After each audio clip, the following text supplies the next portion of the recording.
It's the most wonderful time on the CU Podcast Super Show. Tuesday, December 10th, 2024, the last CU Podcast of the year, alongside Jolly Ian Ferguson. I'm Grinchy Pat Contry. On the show today, we have an update about lots of fun stuff. We're going to talk about Unreal Tournament just a little bit. Updates, and you didn't even press the button. Oh, Jesus Christ, you got me. Update. We'll be talking about the Supersega meme console. Is that a meme? Yeah. The meme console. Yeah, meme console. I just coined it. It's a meme console. Meme console. And then Ian has an Amico end-of-year update. We'll see what happens there. Yeah, Ian, have you got all your Christmas shopping done or not started yet? I've done a little bit, but not all of it. I'll probably have it finished by, within the next couple of days. I've been crocheting a scarf for my niece. Probably make one for my nephew as well. So I've been working on some presents, but no, I have not finished all the actual shopping. What about you? I'm going to do it this weekend. The problem is Thanksgiving was the latest possible day it could be, the 28th this year. So it's like usually you have another extra almost week buffer to do stuff.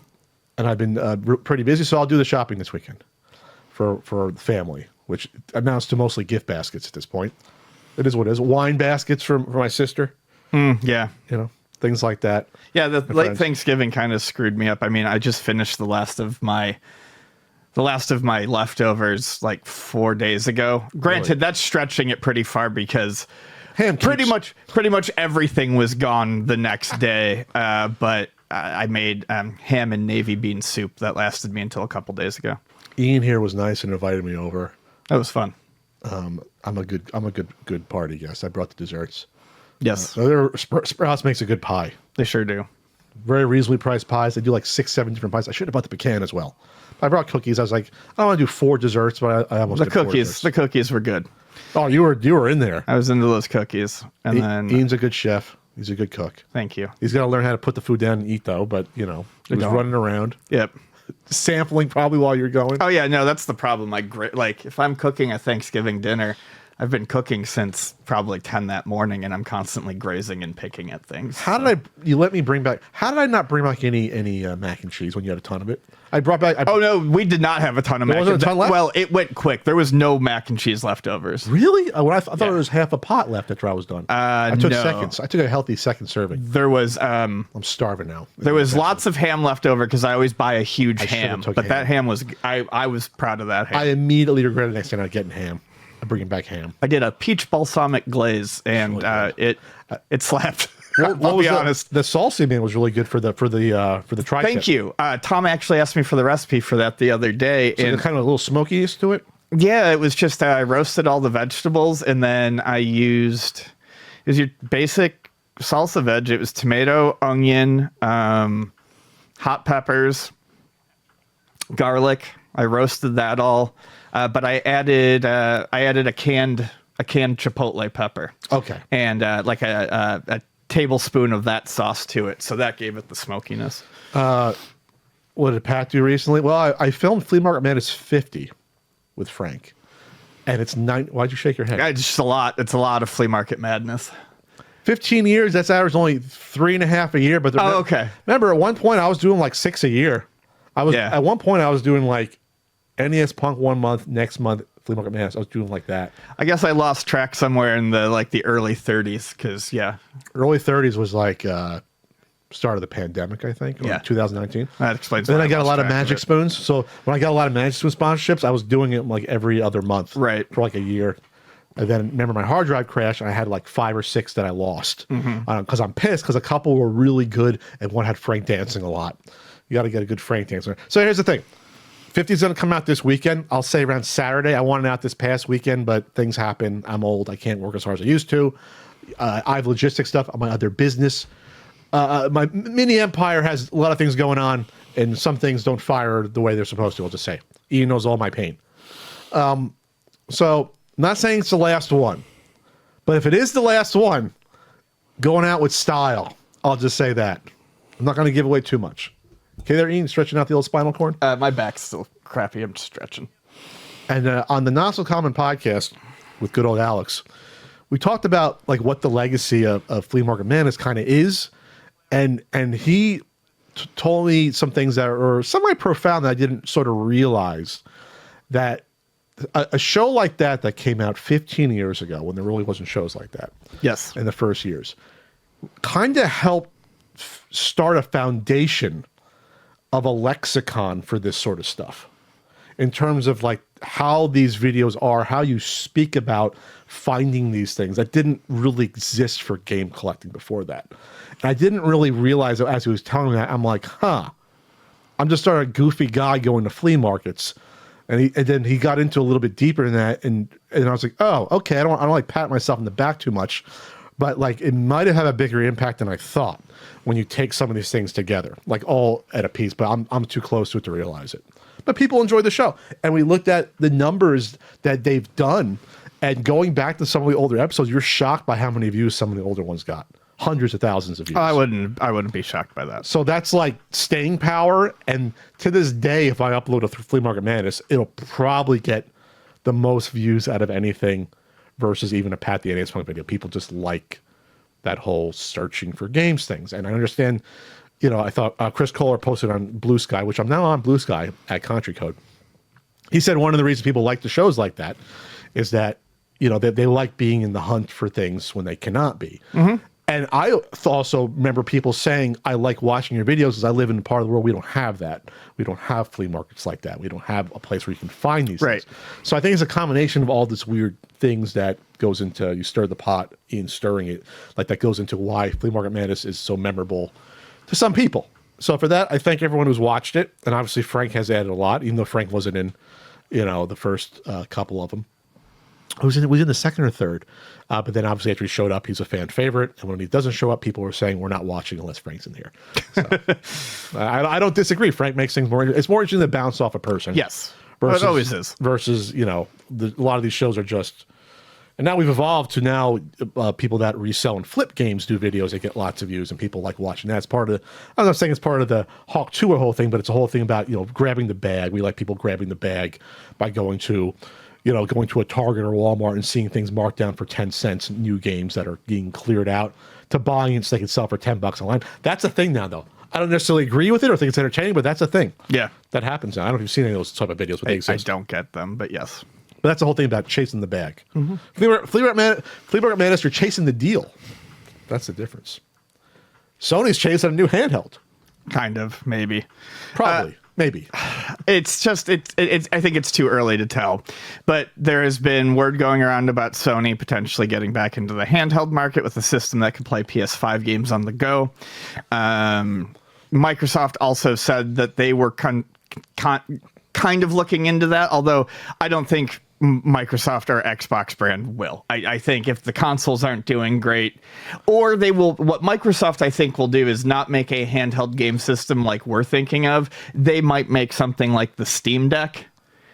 Because there's already another competitor coming out to that. I forget who's. There's a couple of them. But that are already out. Just like almost like just a portable little PC that plays games. Yeah, basically. Exactly. That's what I think. Yeah. And they'll probably slap the Xbox name on it, but I would be surprised if it's particularly locked down, because I don't see it working. Just like this is the thing with this idea of a new Sony handheld. If it's going to play PS5 games and it's not going to do anything separate, well, a lot of PS5 games you can get on PC, and Steam Decks already exist. Basically, if Microsoft or Sony put out new handheld systems and they lock them down to only Sony content or only Microsoft content, and they're not their own unique libraries, which they wouldn't be at this point, that's too costly to. I can't see a separate development unit for. So you're saying they might as well compete with like the Steam Deck directly, where it's... Well, I'm not saying that they should, but if they put out these units and they're locked down, they're not going to beat the Steam Deck. I do not see a Sony handheld that just plays PS5 games as being something that's going to be profitable.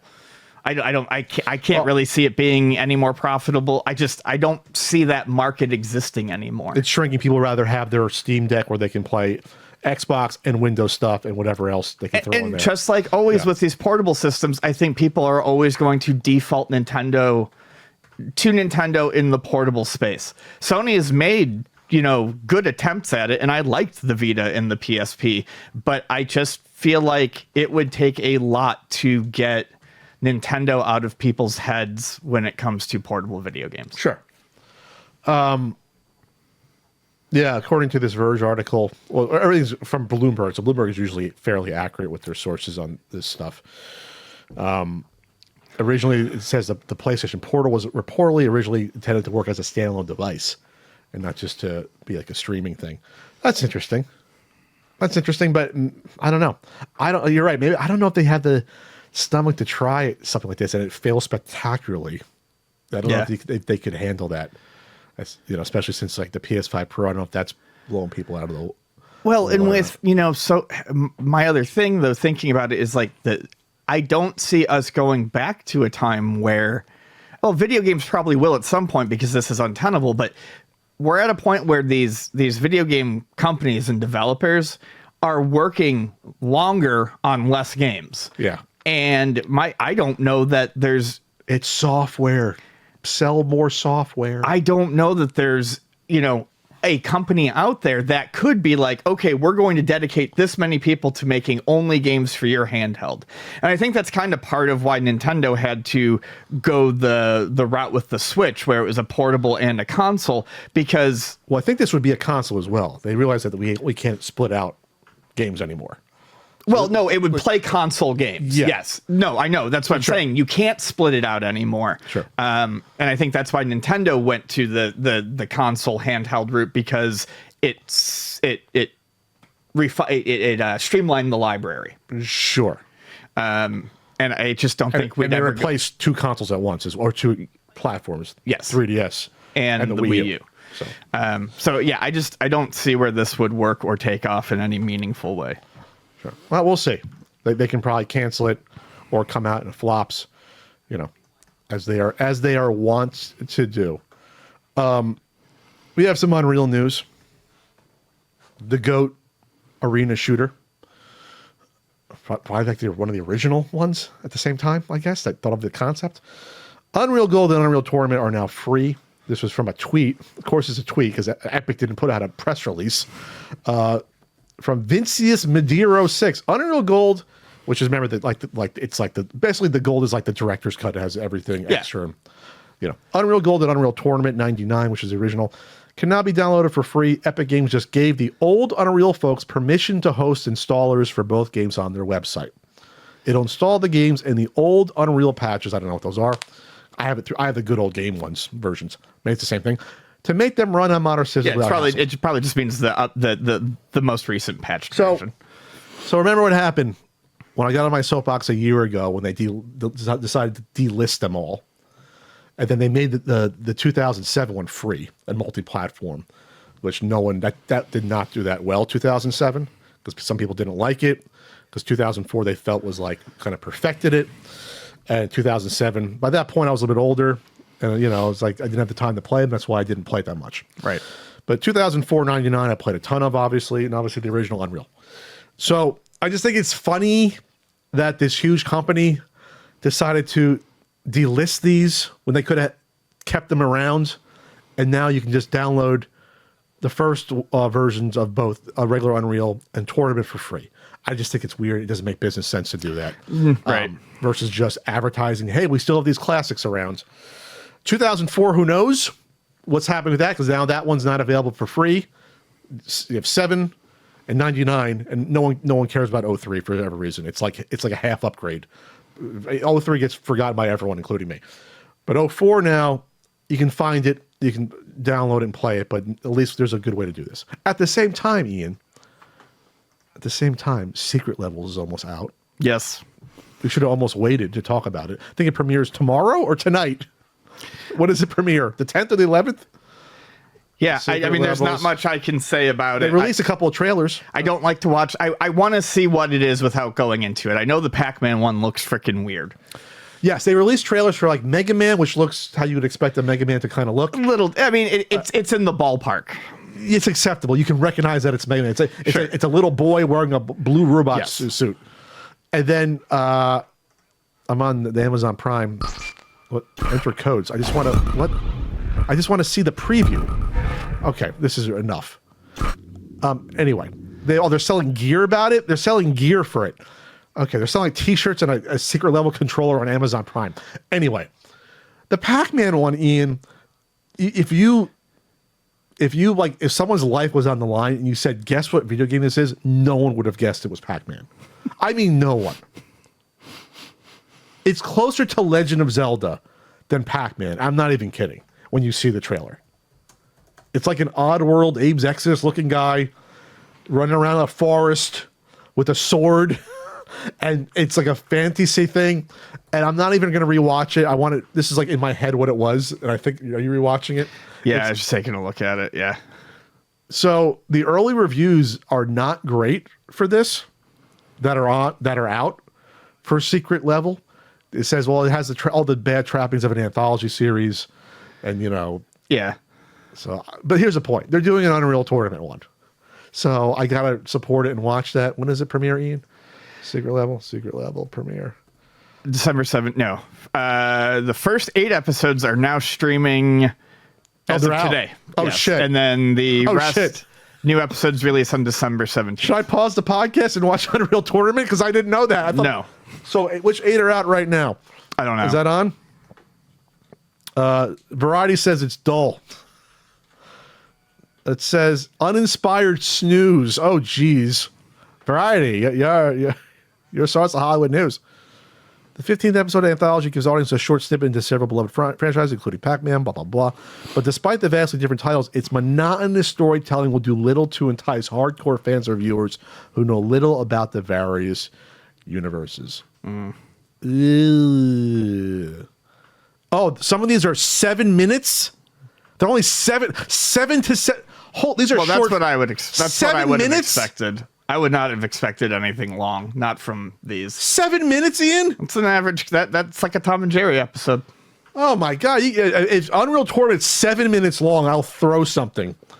You got to build the worlds up. You can't just. They're not building up worlds in in an anthology series. Variety says many of the plots get compelling only in the final few minutes. Well, if you have only 7 minutes, or worse, they are recycled versions of scenarios the audience has seen numerous times. Oh, Jesus. So the first ones, let's see, Sifu, Once a Future King episode, Spelunky's episode 12. Oh, this person that reviewed a bunch of them, not just the first 8. New World, the Once a Future King as Arnold voices King Alstrom now. Okay. I don't think hopefully Unreal's not in the first one. Another standout is the Ultra. Okay, spoilers. This is a semi-review of Pac-Man. Another standout is the ultra-violent episode 6, Pac-Man Circle. Nearly all viewers will recognize the timeless maze and its titular protagonist. Will they? But the secret level take on the ghost-eating circle figure is unlike any previous iteration. Okay, there you go. In its 10-minute sequence, Miller presents a dark, volatile, and gory sequence of creepy humanoid-like Pac-Man who must move through a maze by brutally annihilating everything in sight. Though the episode's ending is admittedly preposterous, it's distinctive since it vastly differs from the classic character in the rest of the show. Okay, question. You're a huge diehard Pac-Man fan. Maybe you're a crazy lunatic and you have a box in your garage that has the pillows, the mugs, everything. Would this appeal to that person? As a 7-minute short that's just experimenting, maybe. Not as a full-on movie thing or anything like that. As a crazy person with a Pac-Man box, no. I'd rather have them do something closer to the Pac-Man cartoon from the 80s. I wouldn't. That doesn't interest me. But then why call it Pac-Man? Call it something random. Pick a game that it's actually closer to, because Pac-Man, I guess you could say, is ultra violent when you're gobbling up ghosts, but you don't see blood with that. I mean, that's more interesting to me than any of these being played straight. Secret Level, this is from the review. Secret Level may have worked better if its simplistic storylines targeted children instead of adults. After all, the death and gore often feels overdone and unnecessary. Are these all going to be grim, dark? All these. I mean, Unreal Tournament is violent, so that would make sense. You'd be surprised if it wasn't. Okay. I'm sort of... Oh, Keanu Reeves is in one of these with Kevin Hart? Okay. probably the wasn't there a Cyberpunk one? I don't think so. Okay. This series feels like a jumble of gaming commercials for viewers who've never entered the gaming world. The show dissolves into disorienting snippets of stories that never reveal their true purpose or meaning. For those who know these worlds well, the show acts as poorly written AI summaries of massive tales, all of which would have been better positioned in an opening or closing credit sequence of their respective games.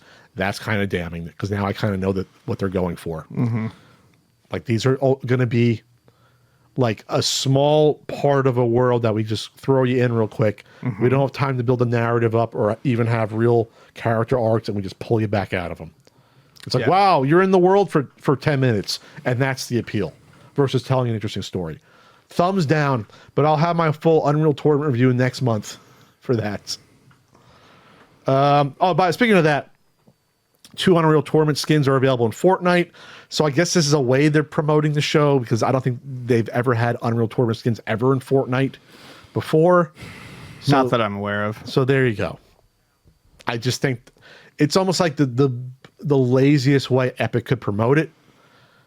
They couldn't like have a thing. Oh, we're re-releasing 2004. We're doing a remaster. We're putting it back on good old games or Steam. No, we're just going to give you a couple skins that almost no one playing Fortnite even knows about Unreal Tournament. They weren't alive at half of them when it came out. So there you go. Because it's 25 years old this year. Marvel Rivals, Ian. Have not played it yet, but it looks interesting. It's a game that, at least for me personally, came out of nowhere. I didn't even know it was in development. Then again, I don't follow a lot of AAA, AAA game development. Unless, it's something I'm particularly into. These days, without working at Luna and without doing this every week, I don't follow that stuff as much. But it looks like a lot of fun, honestly, and people are talking about how it's been doing some things right out of the gate. It looks like basically an Overwatch style hero shooter, but it's not a shooter. It's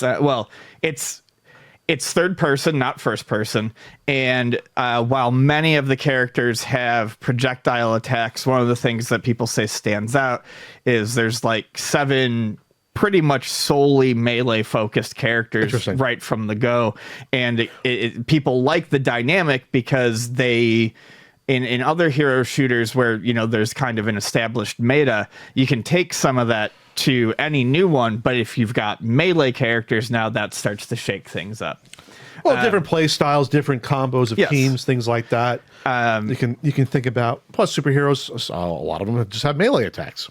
What people like in Rivals is that there are 33 characters, all available from the start without unlocking or paying. This is free to play, right? Yep, free to play. All 33 characters are available to go right out of the gate. I heard that the way they're doing the season pass, if you want to call it that. If you buy it, you get more characters? Well, so basically, a season pass is the wrong term. I don't know why it's killing me. Basically, it's like in Fortnite. Fortnite's free to play, but you buy basically a season pass, and you have so much time to play through and meet milestones on the season pass. And when you do, you unlock cosmetics and things like that. So you're not buying the cosmetics outright. You have to play to get them. Right. And that's what keeps people, keeps people coming back. What this game is doing is what Helldivers 2 did that made it so popular. If you buy the season pass, you have as much time to finish it as you want, meaning they don't ever go away. Fortnite ones, for instance, and they probably still do it. If you buy one for Fortnite, if you don't unlock everything by the time that season ends, you don't get it. Here, so basically what you're doing here is you're buying DLC unlockables. Which sounds weird, but it's better than other predatory ways other companies have done it. Yeah, because I know we talked about what a disaster Concord was, and that was a hero shooter. Well, I think one of the big problems with Concord being a hero shooter is, and we mentioned it then, is we've moved on from those types of games being things that people pay for. That's kind of become a distinct free-to-play model. Plus, you have to have visually and intriguing characters like interesting characters, Yes. both in design and how they look. And that game was ugly as fuck, and all the characters were generic. And this is obviously superheroes. The way I found out about this was people complaining about how Wolverine looks. Yeah, And he does Wolverine look looks kind of silly. Wolverine is a weird combination. He looks like a samurai and a sumo wrestler at the same time somehow. Yeah. He's way too thick and big. He's as thick as the Hulk. I actually like a lot of the stylistic choices for the character art in this game, but yeah, the Wolverine one is It looks ridiculous. it's pretty silly. So if you have fun, and people were all excited because they added Squirrel Girl recently. So people are like, Well, she's right out of the gate. They haven't added anything. The game just came out like a week ago. oh, I thought someone said they added her. No, 30. There's 30. Like I said, there's 33 characters you can play out of the Okay. gate. It's a lot. So I guess maybe they'll add more. That's a lot, 33. They said they will add more. That's hard to balance that out. I don't think they're particularly worried. They don't about care balance. because people are already saying Hawkeye's overpowered. I've already seen that. Hawkeye has both. He's shooting and he has a melee sword attack. I'm sure that they will. they'll nerf some. focus on that, but yeah, I think we'll see how this ends up being competitively. Because yes, I think one of the big selling points is how many characters there are. Sure. And there's some interesting choices in there. Like Jeff is in there. Who? Jeff. From Deadpool? No. Who the hell's Jeff? Jeff. Just look up Jeff the Land Shark. Jeff the Land Shark? Yeah. Is this like an actual character Yep. or just a meme? Nope, he's a character. Jeff the Land Shark. He's cute. When he first came out like 4 years ago. That's Yes. how I didn't know about him. Yeah. He looks like Jabberjaws. Everyone should know. It's adorable. Jeff. Yeah, he's really, really cute. Like he's a character. Squirrel Girl's a character, but then of course you've got your shoo-ins like Storm, Iron Man. Spidey's going to be in there. Yeah, Captain America. Iron Fist is in there though. Captain America would be interesting if you could power up how many times the shield like reflects off things. Or ooh, that could be kind of cool. Oh, fun little side story. Oh. On Black Friday, I went to a comic shop with my friend Adam, and they had 50-cent bins. They just had they said 40,000 comics at 50 cents, and 40,000 at 50 cents. Like back in the day, you would see like these long things for 50 cents or a quarter each. and that was just their whole sale. And I picked up 2/3 of a complete run of classic X-Men because it's not worth anything, but I love the covers and I like classic X-Men, how it shows. Basically, they like streamline the story a little bit. told me that. Then they fill in some it's things. mostly, yeah. But just bringing it back around real quick. Editor's cut. I found 7 issues of my favorite Iron Fist arc from 2000s. Uh-huh. And I realized afterwards that 5 of them were signed by the writer. There you go. I was like, oh, that's fucking cool. They were signed by Matt 50 cents each. Matt Fraction, 50 cents Which is each. what 95% of comics are actually worth. 50 cents each. Yeah, anyways. Frank bought some in Flea Market Madness 50. He bought 4 or 5 comics that were beat up. He bought like a Turok from like the early 70s. He bought a Solar, a Man of the Atom from the old Gold Key ones. And the guy said like, these 4 comics, $15. Frank didn't budge. I said, Frank, these comics are worth like $4.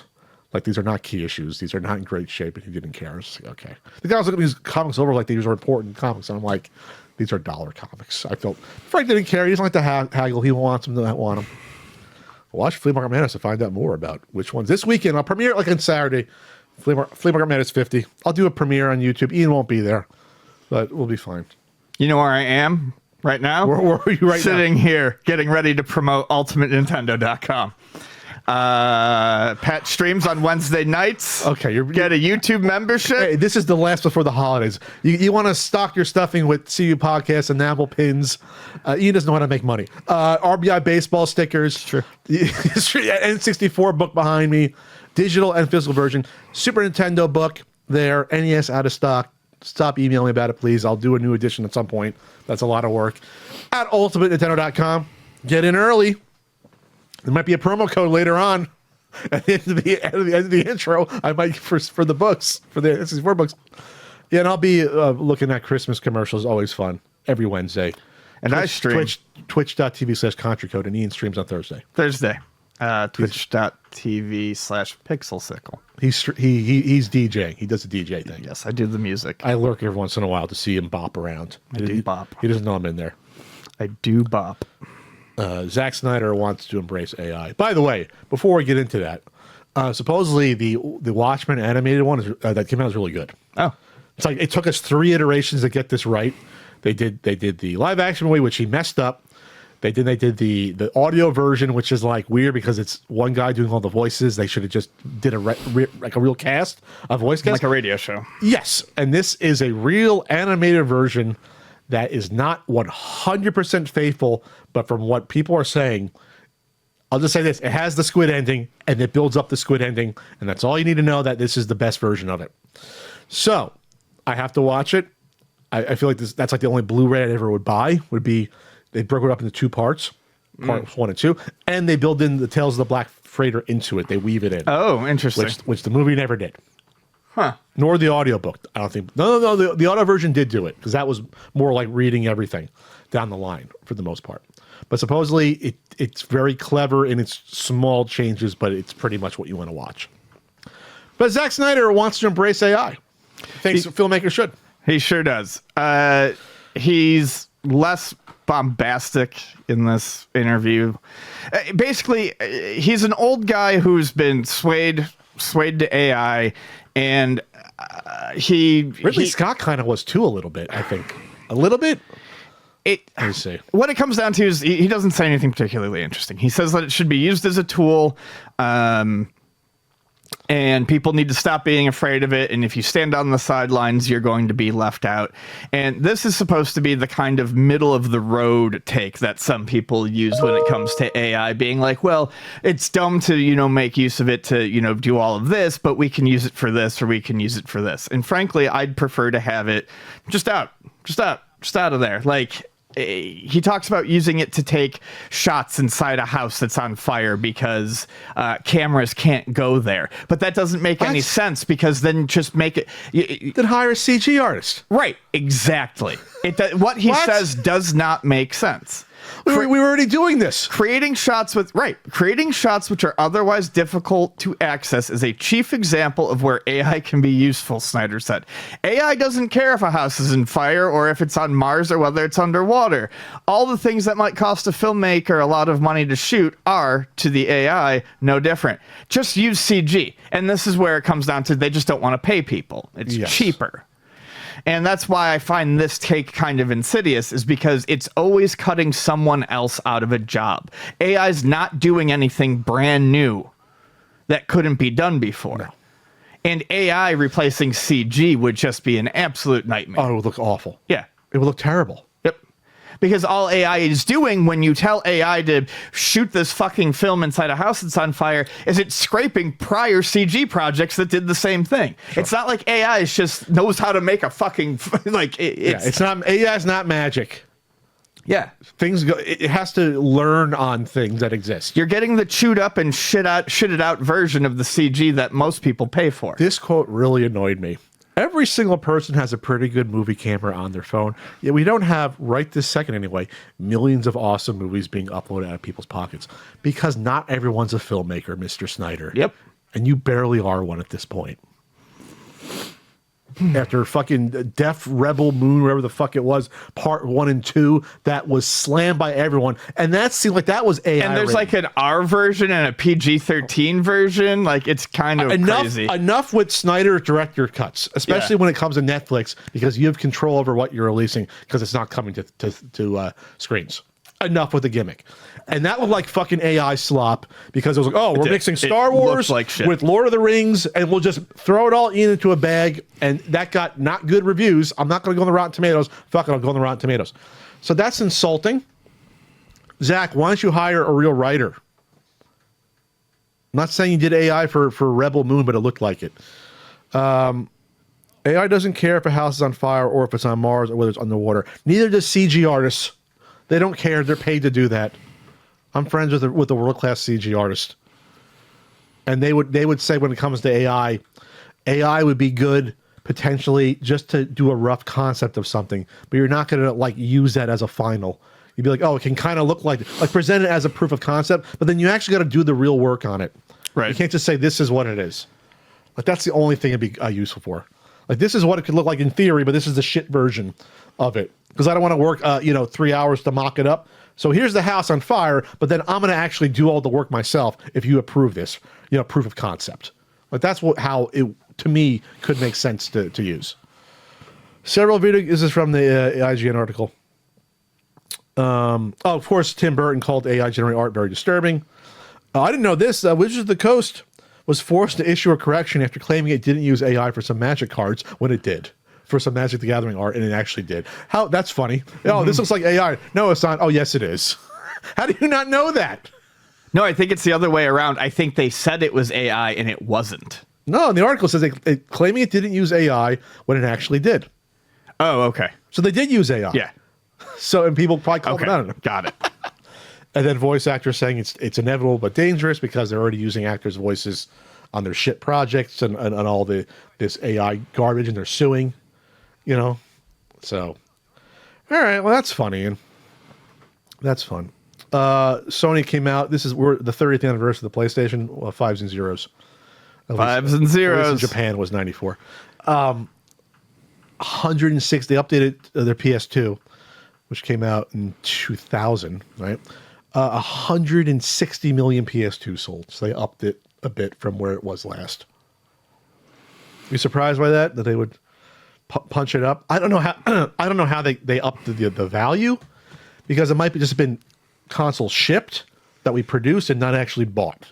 Like, where's the line between? I feel like we made 5 million more of these or 4 million, but we didn't actually sell them, or a few hundred thousand. I don't know how that works. Yeah, I'm not sure either. I don't doubt it, because the PlayStation 2 was fucking everywhere. But I also am kind of skeptical of them doing this now as the Switch is approaching its old, top number. 146 is as of September 30th. So that's going to be, we'll just say, almost 150 maybe by Christmas. Right. So I feel like this is a very suspect time for them to. Well, it's 30 years, but I feel like it's odd that suddenly it's got this. Yeah, the old number was in the 140s, I believe. That's what I always recalled. I always recalled it being at, for whatever reason, 141 sticks in my head. And so Switch was going to overtake it, and now we're going to up at 16 million. Sony's number one. And like I said, I mean, I don't necessarily know that this is nefarious. I could see them selling that many, sure, but I don't really care. It's a little suspect to be like, oh, yes. Yeah. Nintendo's going to overtake us. We're going to up the number. And frankly, I don't really care how much they sold. I'm not going to sit there and pat the corporation on its ass and be like, good job. I wonder if Nintendo's pissed because they were ready to say, oh, number one console, now Sony. I wonder if they're pissed inside. Kyoto is like, oh, those motherfuckers. We know they're lying. Or I don't know. Corporate culture. I don't know if they still feel a way about Sony from their, falling out over 30 years. I feel like honestly, the people up top just don't give a shit. They don't care. I don't know. They care. I don't know. Ian, we got Christmas presents. Oh, we do? I got you a couple of things. No. Don't worry if you didn't get me anything yet. It's an early Christmas. Yeah, it's the 10th. You said you didn't get any of your Christmas shopping done. That was trickery, Ian.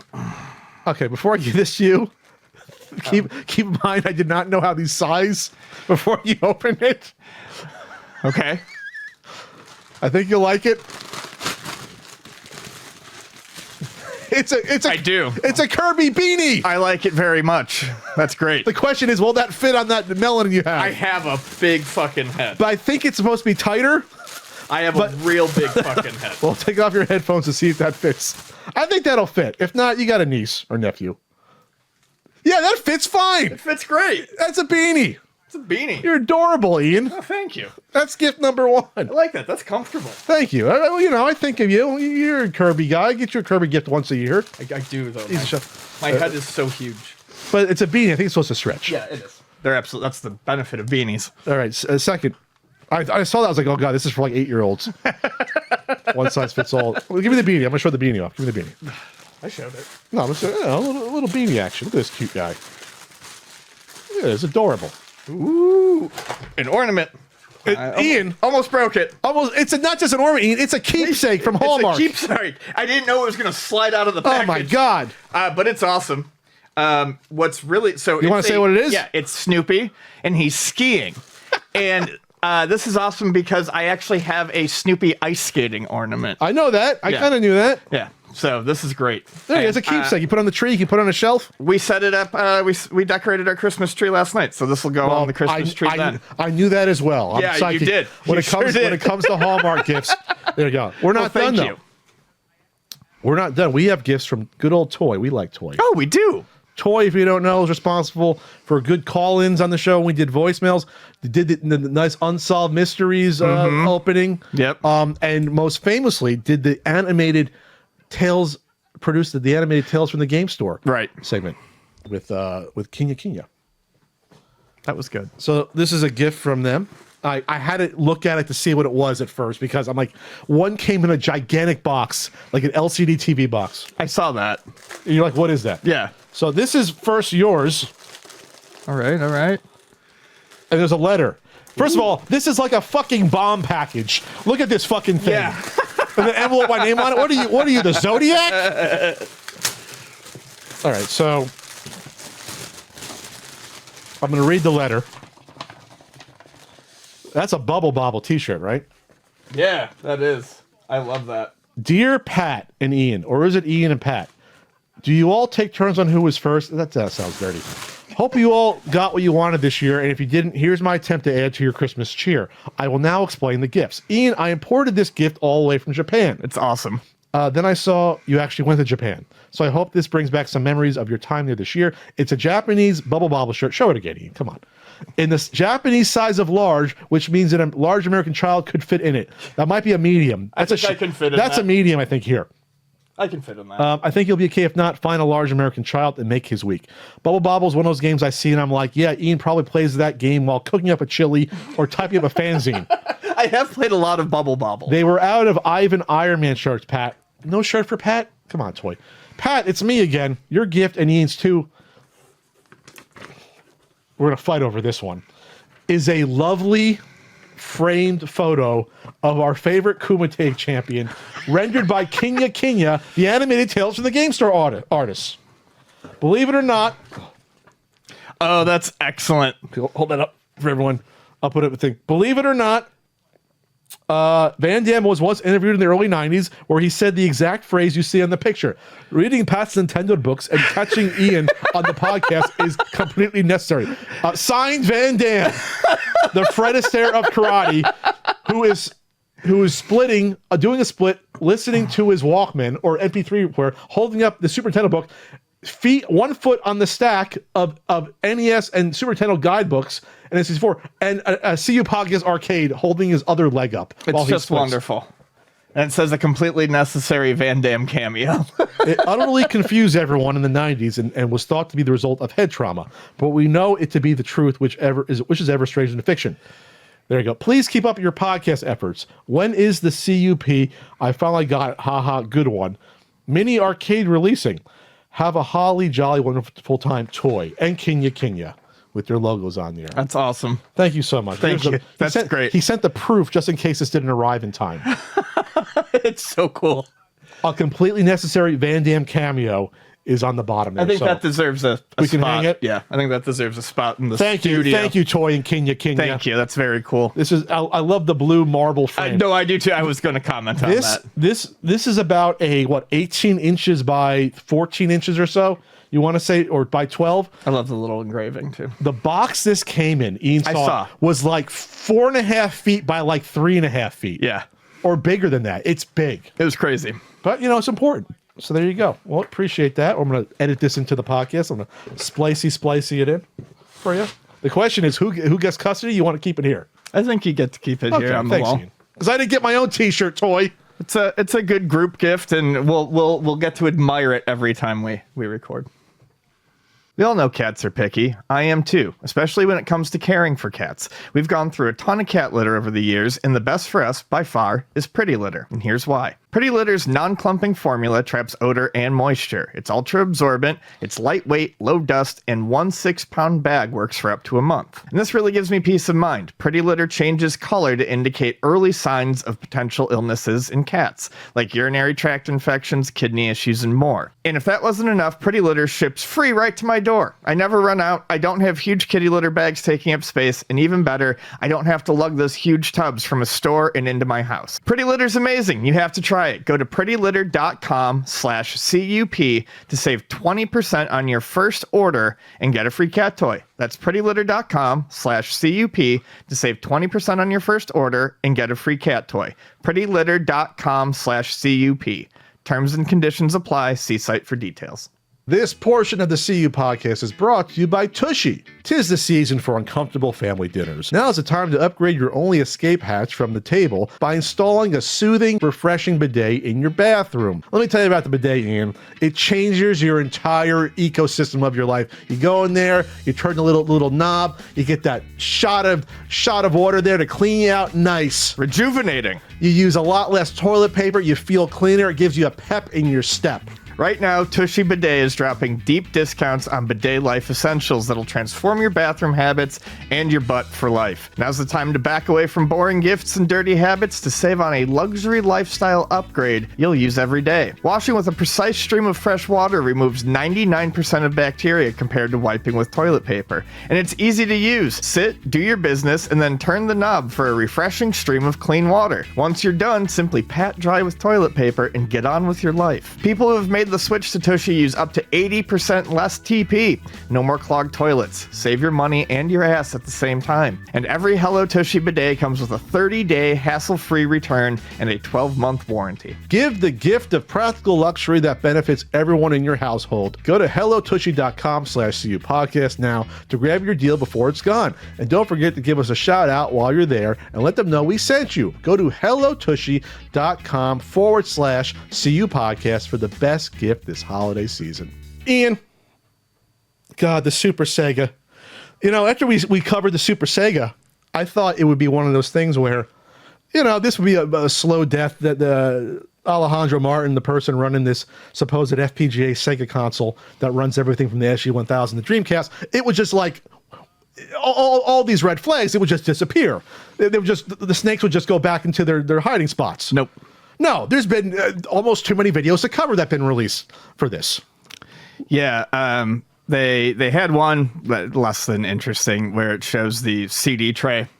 It didn't. I don't necessarily believe it's actually hooked up or part of the console. No. You said it showing the CD tray powering on. Yes. I feel like powering on should have been in quotes there. Well, I mean, yeah, okay. It has a power to it, Ian. Because I'm looking at it and I was just like, it's not connected to the console. Yeah. Now there's a ridiculous like the original mock-up rectangular shell. Yep. But the CD tray is on the far left underneath it, but it's not attached to it. No. Not at all. But it is getting power somehow, right? We can agree that it's getting some. Oh, I thought it was just like it looks like it just popped open, like my CD. He pressed the button and the light comes on. Oh, okay. Okay. Let's give Alejandro some credit. The light comes on. I thought it was a CD drive like the ones on our computers where they don't need to be turned on to pop open. Oh yeah, but there's a light on in the video. You can see it. You can see it at like gotta be fair to Alejandro. About a minute in, he pops in. He puts in a disc. And then you don't see the screen, and that's it. So that's the first video where it's like, okay, literally, we can open this CD drive and put a disc in. It's getting power somehow. We don't know how it's getting power, but it's getting power. So that's the first video. We also saw what is a classic key example of jumping the fucking gun, where we get to see a Super Sega box. Did you see the start of the video? There's a motorcycle. Yeah. Yes. By the way, I didn't realize for the first round of videos, you can get translations. They're not the best translations, but if you go on closed captions, you can, or excuse me, yeah, and you select the subtitles, Spanish auto-generated, you can auto-translate it. You can click one of 100 different languages. That's machine learning. That's not AI, but at least it's something that's useful. So if you click on English, Ian, after that, you could see them being auto-generated, on the captions. Yes. So they're showing you a Super Sega box, and that just reminds me of, all the other meme consoles we've covered in the past. The Amico had a box that was too early. The other thing that all of these consoles do that's jumping the gun, but it makes them look more professional, is the casing, the shells. Sure. So you get a shell, you get a box. I feel like they're trying to say they're almost there. The box looks like trash, by the way. It does. The box is like the original render, and it just has the Supersega on the font in the classic blue and white. It looks letter. like a bootleg console. It looks like what you find in the mall. Yes. In the middle of the mall on the little carts when they were selling the Famicom Nintendo clones back in the early 2000s. I kind of miss those days. You got a little silver pistol zapper and 160 games in one. So it lists the consoles on the front in like the plainest font possible. The SG-1000 Mark 1 and 3, Master System, Mega Drive, Mega CD, Saturn, and Dreamcast, 32X, I'm sorry. Then there's a manual. There's a manual that I wish I could stop and read this all, like where they got this manual from. Did they hire someone to actually make a fucking manual on a console that'll never come out? I'm going to guess, yeah, maybe they did. Yep. I was looking at it, I thought maybe it would just be like a different manual with a wrapper on it, but no, yeah, that is the actual. I mean, they don't flip through every single page. They put like 2 or 3, so I don't know if it's a trick where, hey, we have nothing in the middle, but we have the first 4 and last couple of pages. It might not be. I mean, it could be one of those. It would not surprise me if they put the cart before the horse and made a manual for something that is not working. Sure. These are all the things that give the illusion of a company that's ready to go with something. Next video. The new demo came out, and this is the one I'm going to talk the most about because there's a lot of things in here that are unfortunate and things that upset me. So, what does this translate to? Ultima's reviews and the production. That's before. Ultimate or final review. Ultimas means final. Final reviews before production. Una in a small bad notice pendiente de confirmation. Confirmation pendiente. God, my Duolingo. I don't know what that means. But okay. So this video has a lot of weird things happening. We can run through. I have a bunch of bullet points. I did the homework, Aaron. Did you look at the video? Oh yeah, I watched it. You make sure I wasn't crazy. Mm-hmm. The wires are exposed on the controller that the bald gentleman's using, the shaved head. That to me is just hysterical. Yeah, they have a crappy controller they're using. Yeah, it's where the cord meets the controller, the plastic cracked, and yeah, you can see the cords. CD drive hanging off the edge of the table since it's not actually part of the console. It's not really attached to it. No, I don't know if you noticed that. Yeah. Let's see what else. At 8:30, it didn't make the beep when he used the Allen wrench. By the way, to reset this console, you have to like hit an Allen wrench. And my FPGA expert said that, well, what they're trying to make you think is that there is a power button on the board but that they're trying to hit. Right, yeah. They just haven't attached the actual plastic button, which is probably bullshit. There is no power button on the board, probably. So they're trying to trick you into thinking, hey, we're hitting where the button will be. Right. That's what they think is what's happening there. So that's at what's the time code I have on that one? That's 8:30. You jumped ahead there and then you go backwards. Okay. I don't know what you mean by 4:39. It has sound. Oh, when they hit the button at 4:39, it has sound. Oh, okay. With the Allen wrench. Yeah. At 4:39, it does actually have sound. That's just an inconsistency. I think more damning than any of that is you have it listed here at 4:58, but you can see it other places as well. There's a keyboard wire running under the table to a keyboard that's on a desk. And whatever the Allen wrench is or isn't doing, the main thing here is it very much looks like there is a keyboard controlling a computer that is likely hooked up to a TV. Yeah. So the cord is being pulled down. And, oh my God, I think I have that similar elf with the hat on, by the way, in the picture. I'm not even kidding. I'll show you later. The keyboard cable is down and not going to the back where the monitor is able. It's going towards the coffee table where the Super Sega is, which there could be a PC under there. There could be a Raspberry Pi. We don't know, but it's obvious.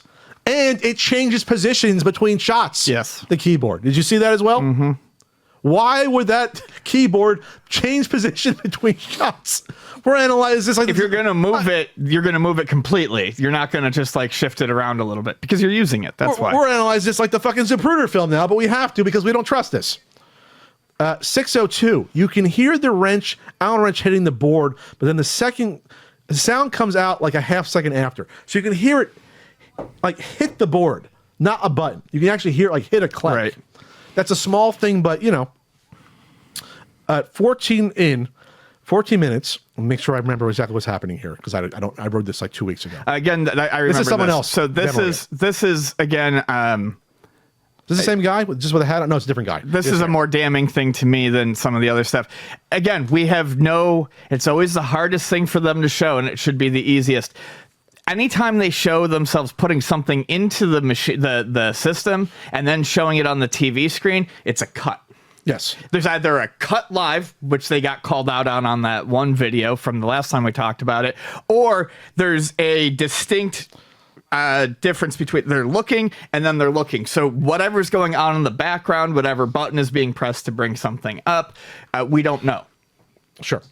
And then obviously in the second part, you can see the guy precariously hold the board in the shell. It's not put together at all. All right. So before we go to the next video, this is what annoys me about this video, where you can see a Christmas tree in the background. You see this guy. There's someone named Spinecard TV who's I don't know if they're based in Spain, but they are a fairly prominent YouTuber. And this was reporting they were covering this, and they've been critical of this project and doing their own videos covering this. And supposedly they know the identity of some of the people in here.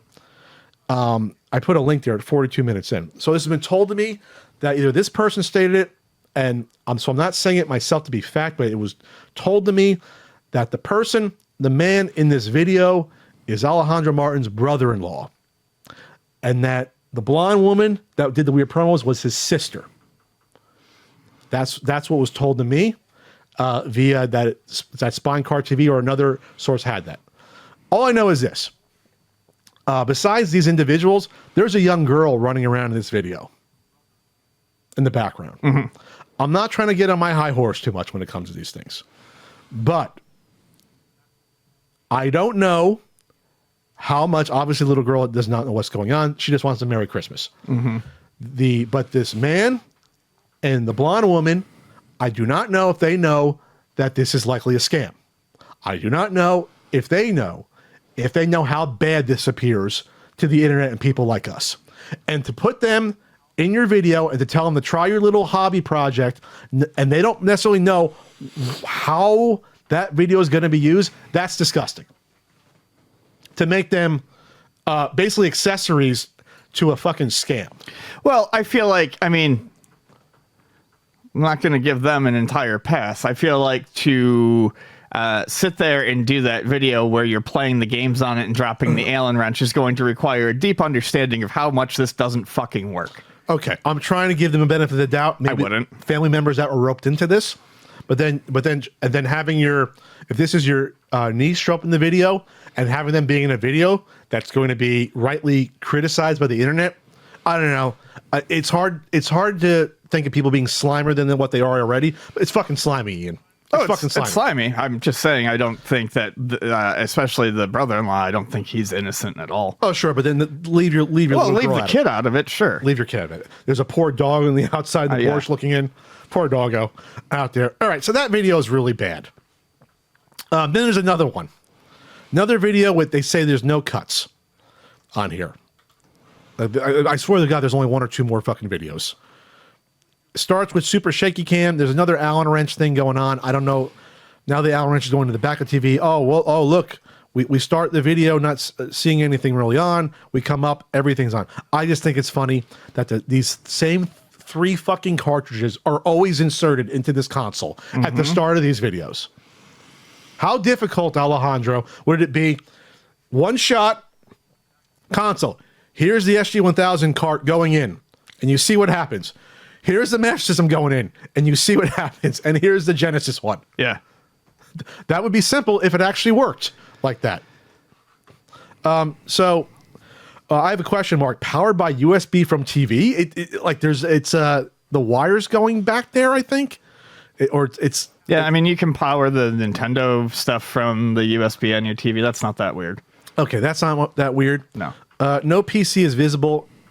This was a suggestion made to me, and perhaps a Raspberry Pi is now inside the case. We don't know. We can't trust them as far as we can throw them. Same cards. Crazy Taxi is being played off the compact flash card. I think it's obvious. Mm-hmm. I just think it's funny. The back of the TV has paint all over it. They painted the wall. It didn't cover it, so the back of the TV is white. I saw that, yeah. And still no shots of games being inserted to play on a steady shot of like, hey, this is functioning. It's loading up the carts and ROMs. So, all right. Finally, a time extension article. We come back to this shit. And I wonder at this point if these people like being interviewed on Time Extension by Dave McFerrin because I know they're going to get the smallest of pushbacks on these things. I just wonder if that's part of the logic here. So it's reported that Sega is trying to shut down the Super FPGA. Super Sega FPGA, probably they're trying to shut it down, Sega. So there's a little letter that was noted on here. The team behind the FPGA-based system previously said it was concerned that Sega might step in over the name. It already opened a dialogue with a Japanese giant on the topic. Martin has told Time Extension that the name change will be considered, but production will not be stopped unless Sega is prepared to cover costs, expenses, and what consumers paid. What do you mean? No, consumers didn't pay for anything. You took pre-order money. Consumers didn't get a product. Right. This is funny because Sega is in their rights when it comes to things like, okay, if you're going to trademark a video game console, you cannot call it a Sega console. Right. You can't do that. No. You can put out, like, if I was a hobbyist and actually made an FPGA, like Analog, who Alejandro was afraid was going to steal it. Analog put out a Mega SG. It is a Sega Genesis console. It's just not named Sega Genesis. Yes. You can say that something is going to play Sega games. Yes. You can put that on the box. Compatible with Sega Genesis games. You can do all that. So they're in the right. They can't demand for it to be shut down as a hobbyist project. They can't demand, this is where Alejandro's in the right, but I mean barely. They can't demand he destroy anything. Right. Because right now it's still a hobbyist project. It's not a consumer project out in the public yet. He has taken money for it. Well, I was going to say, I was going to say he took money for it. So maybe on Sega side. Maybe that's when they step in. Okay, maybe I'm right. Okay, they took the money for it. You're right. So maybe it's now a consumer product, technically. It's no longer hobbyist. Once money gets taken for something with a Sega name on it, Sega's going to jump in. I'm Team Sega. I'm Team Sega. Fucking knock it off. Take the name off it. They can't tell them to destroy it, though. They can't do anything like that. But no, they can tell them to change the name. Absolutely, they could. They can absolutely do that. Martin says he intends to proceed with the project via Kickstarter campaign. Oh my God. That should, it'll be interesting because you got to have a valid working prototype, right? So we'll see what hoops you got to. I mean, like, is it going to pass for a prototype with a shaky cam? Yeah, I don't know. I have no idea what the actual, requirements are. I mean, Indiegogo, they don't care for the most part. Right. All right, so we're going to be covering this for another couple months, I think, at least. This is going to be, nothing's a new Amico, because that was an unmitigated. Nothing will ever be the new Amico. Unless Alejandro Martin does a 50-minute video about us that we comment on 3 years after it comes out. Unless that happens, I think we're good for now on that. But, I don't know. I don't know if I'm still shocked that someone would go through with this, if they're still trolling, or if he's just getting enough dumb people to give him money, and that's it. I don't think. Like, how far can you take this? A Kickstarter? I don't think he is a troll, but if it was, this would be masterful. Yes, I would have to give it. That's the only saving grace Mr. Martin has is if this is a troll, if this turns out to all be a joke, I'll be like, all right, well, bravo, sir, you fucking nailed what you were mocking, but I do not think that's the case. If it wasn't for the past history with the 4K camera, running the same playbook, I would say this was a masterful troll. Yeah. So, but it's not, because reality is oftentimes stranger than fiction. I don't know if it's stranger. It's less interesting. It's more disappointing sometimes. Truth versus fiction. This portion of the CU podcast is brought to you by The Perfect Gene.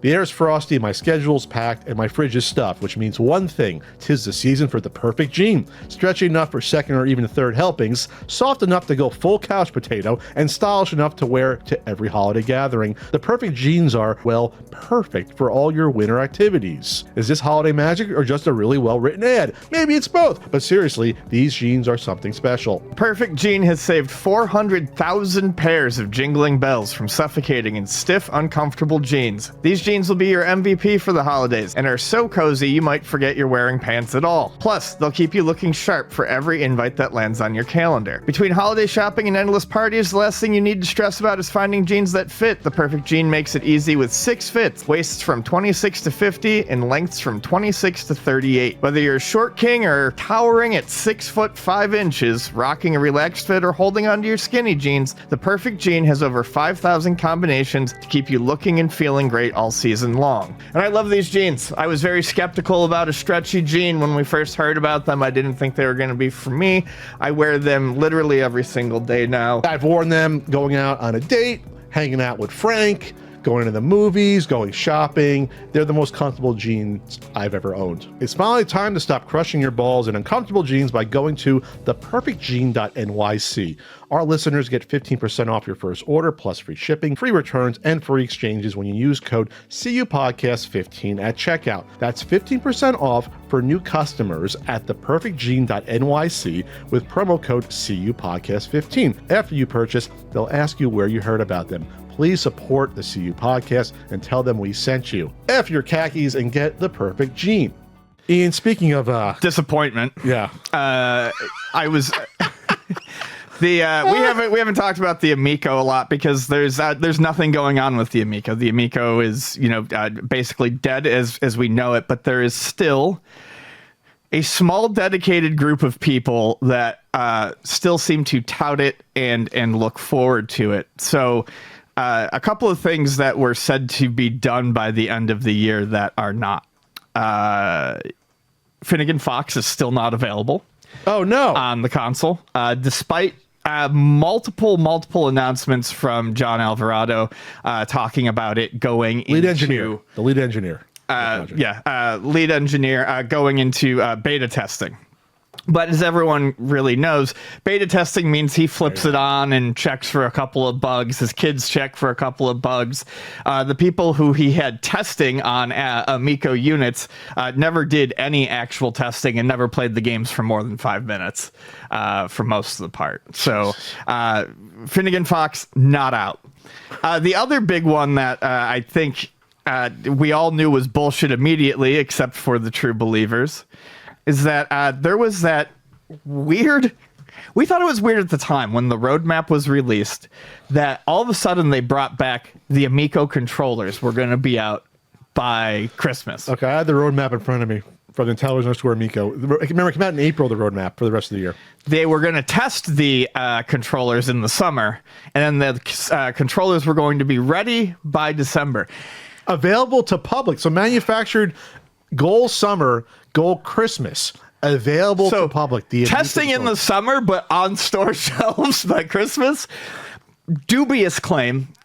And they got people looking for them, and people, John was like, they're not coming out this year.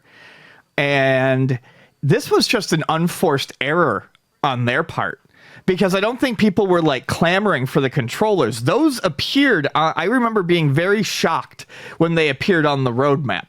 Because now they're not just talking about getting the games released for Amico Home. Sure, they've actually put another hardware goal on them on there for them to fail at. yeah, it's like, okay, it's not like, it's still tough. It's easier to do the controllers versus the console, but it's still hard to do hardware.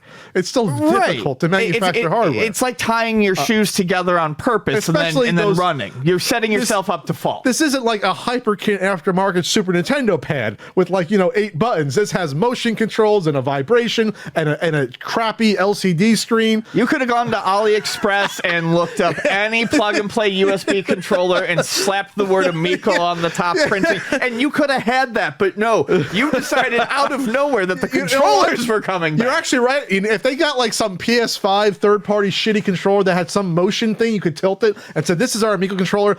No LCD screen, you probably would have been fine. Rebranded Amico controller, just like this is our new tech. It's better. Tommy signed off on it. He said it was great. And the faithful would have said, "Oh, I see why. This is fine. I love this." Well, and so I'm going to get into that more in a minute here. But the problem is if they had realized how faithful some of these people were going to be, they would have gone. Okay, so here's the big update, though. This is the one that I find the most hilarious. we've talked about Amico Home. Amico Home was how Amico pivoted after the disaster that was the Amico console.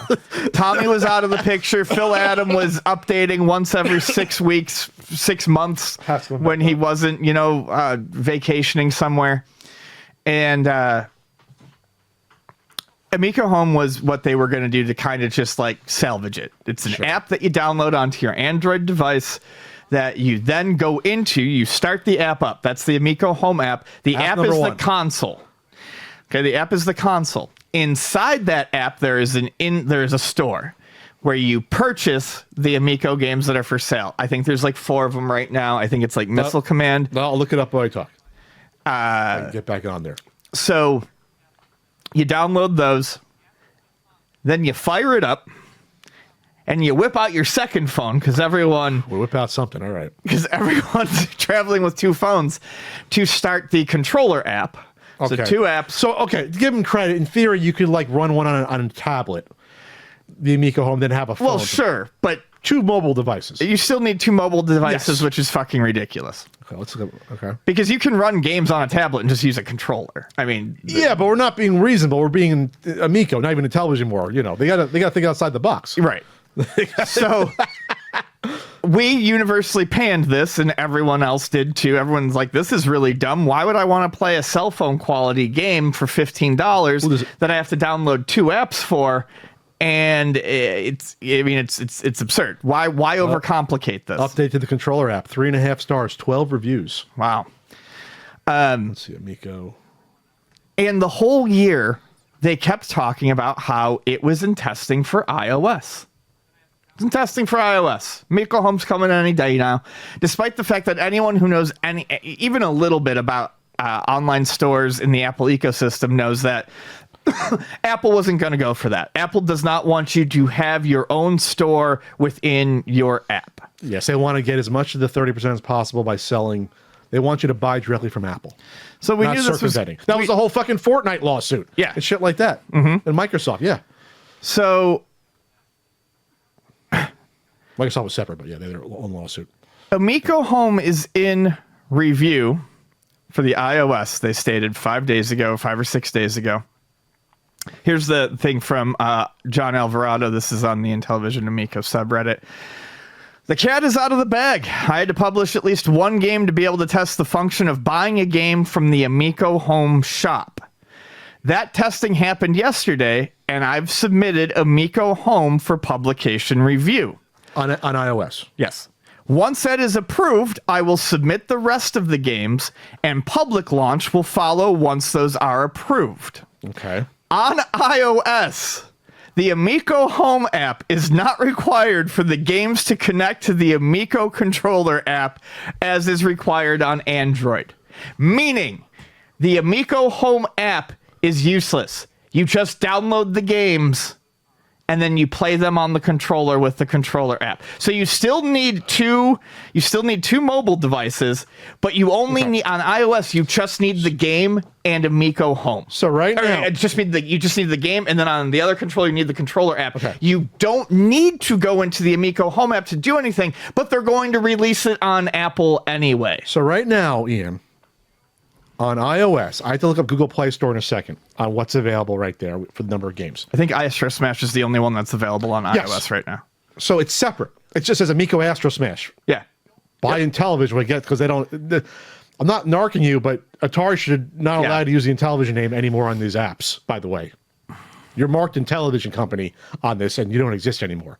So for $15, I can get Astro Smash, two 5-star reviews, by the way, on there. Mm-hmm. Age 9+ years old. Oh, for people that are playing it. I'm sorry, not for how old the game is. Yeah. The game looks like it's forever old.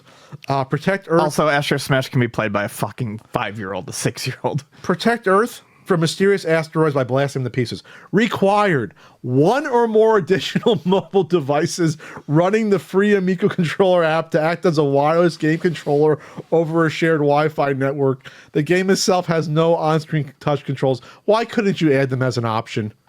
How hard would it have been in this day and age as an option for on-screen controls? And this is where come on. It comes back to this because This game is not a typical. Look at that. Yeah. This is not a typical mobile game. Go on, Ian. and there are people who still think this is fine. Not many, but there are. There are so many true believers, but they are so close to being at the point that what we said and other people said they should do when they announced this. Release the games on mobile systems or on digital storefronts. Yeah. See what kind of response you get. Sure. And then if you really want to make a console, you worry about it then. And now we're at that point where that is what they're doing. And there are still some diehards. And I can't help but think that if they had just not done this completely back-asswards, and they... Back-asswards? Yeah. And Back-asswards. you never heard that before? That's ass backwards. Yeah. The back-asswards. Had they done that with how devoted some of these people are and how little they needed, if you had just trickled out iPhone versions of these games, Yes. people would have stuck with you. Maybe. For like 50 people, but yes. Well, 50 I feel like they would have had a larger chance of retaining dupes 200 people. had they. most. Well, right, but I'm just saying to end with this, to end with the cheapest, most bare bone options as everything is dying and sputtering. If you had just started with this, you might still have some people interested. You might have a subreddit with 200 people talking about Amico games, but no, you had to try to do the big thing first. Oh, by the way, I'm looking up all because the Amico home app, you can still buy the game separately on Google Play Store. So Astro Smash is 15. Intellivision Cornhole. Are you allowed to use the trademark Intellivision on your cornhole? Doesn't sound too good. Right, but I think you need the Amico home app to run those games on Android. I'm going to click on the cornhole. It literally says, I mean, that's what John Alvarado is saying right here. You don't need home. You need the controller app to run cornhole. That's what it says on here. Okay, well, it says here, I mean, John's saying as of a couple days ago, the Amico home app is not required for the games to connect to the Amico controller app as is required on Android. I don't know what the infrastructure is. Maybe they changed that within the past couple days. I'm allowed to buy a $15 cornhole app right now with 100 plus downloads. It does not say, because why the fuck would it require? The whole thing about Amico Home was to create a storefront you didn't need. That was the whole point. Exactly. I'm telling you right now, I can buy it for $15 separately right now. It's called Intellivision Amico. It's Amico Cornhole. It's right there. I believe you. I'm just saying. What's the other one? Side swipers? Side swipers. Then what's he saying? I have no idea. I'm just telling you what I see. Side swipers. But they're not all under Amico anymore. You have to like search for one individually. What's another one? It's fucking Shark? Yeah. Is Shark on there still?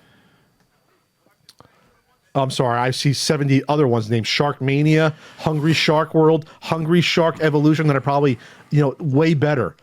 Shark versus Fish. I think they took off some of these games. Am I wrong? Which other ones did they have? They had Sideswipers, they had Cornhole, they had Astro Smash. What else did they have? Is that it? Am I missing one? Missile Command? Missile Command. Is Missile Command on here? Amico Missile Command. Missile Command. Yep. Intellivision Amico Missile Command. $15. It's an app. So they're branded Intellivision still. Required one or more additional devices running the free Amico controller app. There you go. Updated on March 13th. I wonder if it needs the Amico home. I think what he's saying is quite literally it needs the Amico home app to connect the controller. That would be... If it's free, that's fine, but it's not saying that in... It is free. The Amico home app is free, but I think that's what he's trying to say. So these are the takeaways before I read a couple of reviews from these games. This will never pass iOS. Like, I don't think this will ever come out. iOS will not, I think, go for something like this, in my opinion. Well, I think that's why he's immediately found a way to work around the Amico home app, is because they're not going to go for it. And if they do go for it, it's going to be because they've reduced it to such uselessness that it's pointless. Sure. You want to go over a couple of reviews of Amico Home? No, I don't, because I feel like they're all going to be puffed up. But no. Oh, no? There's only like 10. They start from August this year. I'll go from most relevant. We'll go from most relevant. Disconnection issues. Awesome. Overall good. Doesn't open. Hey, the system never came out, so this is the next best thing. Need more games, please. I don't know if that's being funny or not. Someone named Nick says, this is the best gaming app ever because I am retro game fan. That has to be a troll. Thanks, Nick. And then the one that was deemed most relevant that I'm going to also click yes for find useful. From Mr. F, one star. I did too. What a wonderful scam the Amico was. $17 million stolen from gullible, naive people on Kickstarter. Not quite. Not Kickstarter, but crowdfunding. This app is an insult to everyone who was lied to and used. I gave this app 1 star because at least it didn't steal any money from anyone like the Kickstarter did. Crowdfunding. Tommy Tallarico has doo-doo for his soul, and his mother is not proud of him, despite what he claims. I mean, that pretty much sums it up. Yeah, absolutely. Holy shit. I mean, I'm not going to read the reviews. I should read the reviews of the Cornhole to see how broken that is, if it's on here. I'll do that one real quick to see if it has any ones. But, yeah, Atari, Atari owns the Intellivision name. You can't just be slapping this on. It doesn't have any reviews. Doesn't have any reviews? No. So just stars, no reviews. Yeah. There's no star ratings. Yeah. How does it have 100+ downloads but no reviews? No idea. All right. If this was $3, I think I would buy Cornhole just to review it. I think I would. Oh, if it was $3, I would Just for too. the fun of it. $15 is fucking that's an insulting slap in the face. Yes, that's insane. Because if you put this on Steam for $2 or $3, people would buy it as a lark. Just to I say, buy all sorts of fucking weird games as a lark that are $2 to $3. and this is like a train wreck lark. This is like, oh, I'm going to see how bad this game was. I'll give you $1. Shit, There if you this go. was on Steam, I could download it, play it for an hour, and then just return it because there's a 2-hour time. You get 2 hours before you refund. You can put it on your TV and try a motion controller that you have laying around. You can hook a fucking Wiimote up to your, not Wiimote, you can a Switch controller you can hook up to your PC somehow, right? And kind of use the motion. Do all that shit. Okay, this is the last thing I'm going to tell you, John, and whoever was Elvis, Phil, if you're there. Call the Amico Trash Pack. Put all your games together, $10 Steam. I would fucking buy it tomorrow. Yeah. Put an ironic marketing spin on it. Yep. The new Action 52, but it's Amico, the Amico 8 or whatever you call it. And it's just fucking garbage. You'll sell 2,000 of them at least. You'll make some money. There you go. Merry Christmas, Phil. There's your fucking... Is there any update? Christmas update on the Republic page, by the way? Doubtful. If there was, it would be on the Intellivision message board, and I didn't see anything. I'm holding for, what's her name in there? Her poor dogs, her poor poodles, that poor woman.